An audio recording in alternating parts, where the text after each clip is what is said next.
Gisaligan sa mas daghang Pilipino. ABS-CBN News and Current Affairs. Dapig sa kamatuuran. Dapig sa katauhan. Aniya na ang kahimtang sa pinakaut nga bahin sa Osmeña Boulevard doon sa Fidel Rosario. Napipila na ka metros gikan sa downtown area sa Dakbayan sa Subo.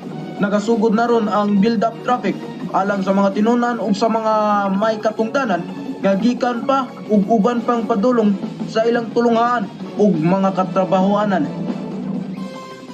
Ang sinugdanan sa kabagdukan. Karong hapon sa TG Patrol, Central Visayas, Exclusivo. Department of Health nakabantay na sa mga barangay tungod sa umaabot nga epidemiya sa dengue. Misupak ang mga Cebu broadcaster human sa gisugit sa mga news blackouts sa mga crisis situations. Exclusivo na ibas na disgrasya, pito ang nastambalanan, human na angol. Ug bagong kataseri sa TGTV 15 nga gitawag og Idol. Sugdan na karong gabi.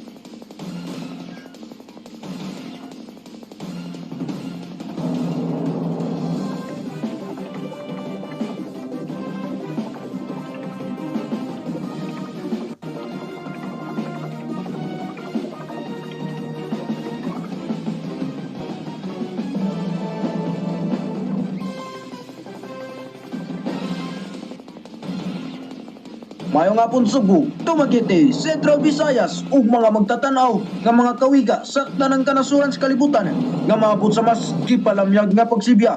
Kini si Jarno Bitabon. Maski palagtanan nga pagkalagat o pagbalita, kini si Gia Montaño. Naguna sa itong mga balita na musaka pagyud ang kaso sa dengue dinhi sa Subo ug sa Central Visayas.